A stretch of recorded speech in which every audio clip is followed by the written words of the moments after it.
If we divide, they will conquer. This article appears in both the physical and online editions of Slingshot number 136.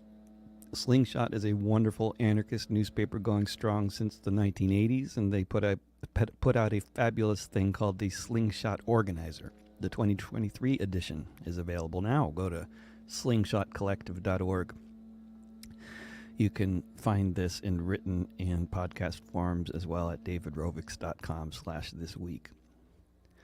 The left, especially in the United States, has become more of a circular firing squad than it's ever been. Left people calling out other left people for their perceived transgressions, microaggressions, or language use has become far more commonplace than left organizations or movements actually challenging those in positions of power.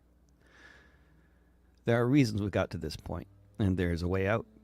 The way out starts with understanding how destructive the exclusive culture of so much of the left has become, and how to build an inclusive movement based on the ideas of solidarity and having a forward-thinking vision around how we can build a new, egalitarian, sustainable society. These are bleak times. The ongoing catastrophes of climate change are picking up the pace dramatically. There are major wars ongoing, the potentially imminent prospect of nuclear war. There are billions of people around the world going hungry. The real wages of the average worker are falling fast as food and energy costs skyrocket, along with the prices of houses, mortgages, and rents.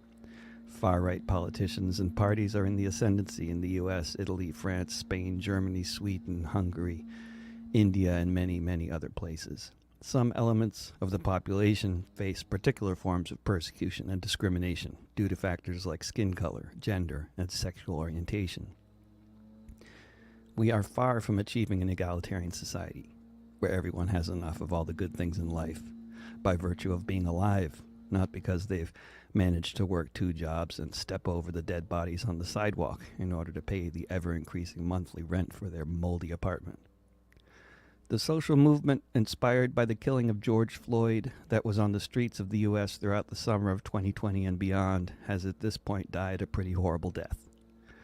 With so many of the best organizers across the country having been targeted by cancellation campaigns and rendered inert, leaving progressive networks and organizations paralyzed with an inability to function under the circumstances, it's a fairly obvious moment to take stock of the situation. How did we get here? It's a complicated answer. The U.S. is a country with an astounding degree of inequality between the rich and the poor. The degree of inequality between the classes is wildly greater than any other difference between members of the population. The inequality in the U.S. is worse now than at any point since the age of the robber barons around the turn of the 20th century. In a country with such severe inequality, maintaining stability is a challenge for the capitalist landlord class that is in power. They have employed various techniques. One of the perennial ones includes giving concessions to certain parts of the population while withholding them from others, in order to continually foment division within the population, with some elements wanting to hold on to the crumbs they've been given, and others wanting their share of the crumbs that have been withheld. Despite these efforts at divide and conquer, huge sections of the population frequently manage to see past these strategies and form movements across the lines of race, national origin, region of the country, rural versus urban, and so on. Notable examples of intensely inclusive social movements that accomplished great things include the radical, multiracial, immigrant-led labor movement of the early 20th century, and the civil rights movement that followed it, which shared many of its strategies and goals. In the ongoing efforts of progressive forces in society to make a better world, or at least a less miserable one, there have at various points been widespread understanding of the methods used by the capitalists, their willing agents, and their unwitting collaborators. The IWW, for one, produced volumes of educational materials, such as the Mr. Block cartoon series, in an effort to create an awareness among the ranks of the working class of all backgrounds about these methods of divide and conquer practiced by the oligarchs in charge. The IWW recognized the vital importance of including all of the working class in their one big union. In so many cases, for the first time, they welcomed people of color, women, and others who had been so often excluded from joining unions in the past. The bosses still use their favorite technique of hiring strike breakers from a different race or national background when workers of another race or national origin were going on strike. This technique successfully broke strikes and led to what were called race riots. Particularly in the wake of the exposure of the FBI's massive secret counterintelligence program, known widely as COINTELPRO, in the early 1970s, elements of the progressive movement became more keenly aware than ever about the many methods of destabilizing and breaking apart organizations and social movements that were widely employed by the secret police. Meanwhile, the general tendencies within the left that had existed for centuries continue to exist.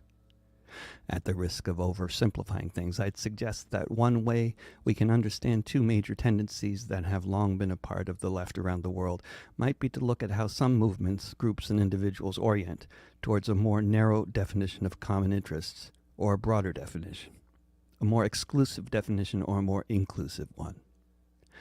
The civil rights movement of the 1950s and 1960s also broadly recognized how race had been used as a tool for division. Bayard Rustin, Martin Luther King Jr., and so many other leaders of the movement deeply understood the importance of leading a movement that sought the betterment of the entire working class. Typical of MLK's thinking, when he was shot to death, he was about to lead a massive march on Washington called the Poor People's March that explicitly was to include poor people from all backgrounds.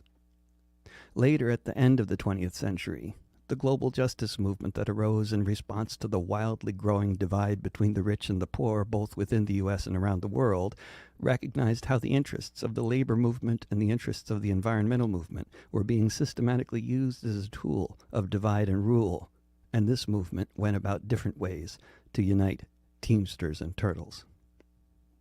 But there has also long been the more exclusive left tendencies. If they didn't exist, COINTELPRO makes it very clear they would have been manufactured, and in many cases they were. If they didn't exist, the corporate-controlled media would give us the exclusive narrative and assign it to groups and individuals, hoping it sticks. The corporate media rarely mentions the existence of a working class that has broadly common interests, such as housing, healthcare, education, jobs, a clean and sustainable environment, etc. Rather, it prefers to focus on all the different ways society is divided, other than by class. If class enters the picture, it's only in the context of race, gender, sexual orientation, or disability. This is a divide-and-conquer technique on the part of the corporate media and the class that owns the corporate media, the ruling class.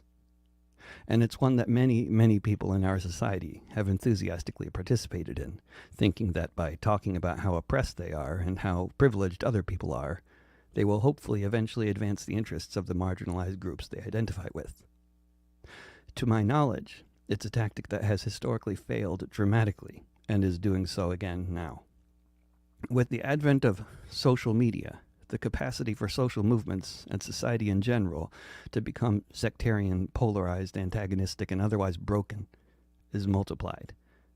As well-intentioned as so many people calling for the liberation of different marginalized groups are, with the help of highly selective corporate media coverage and narrative creating, along with extremely destructive social media algorithms that are designed to foment conflict, all we're really left with is a circular firing squad, and no one is left standing, except for the ruling class, who no one in the squad seems to be aiming for. It is clear that our movement is broken. The liberals currently in power are failing to provide for the population as usual, and the right wing is using the failure of so-called liberal democracy, that is, capitalist pseudo-democracy, and the hopelessly divided band of identity-obsessed people shouting at each other that we once called the left, as a stepping stone in their ongoing rise to power. If there was ever a time when we needed to find common ground with as big a section of the working class as possible, and create an egalitarian society before the fascists take advantage of our society's divided state and destroy everything, that time is now. While the building of such a movement is an endlessly complex and challenging proposition, we can be sure that the path we're on the path of trying to build a movement that's based on attempting to make some elements of the working class feel guilty for their relative privilege, while other elements of the working class work on getting accepted by a broken capitalist system, is not going anywhere good.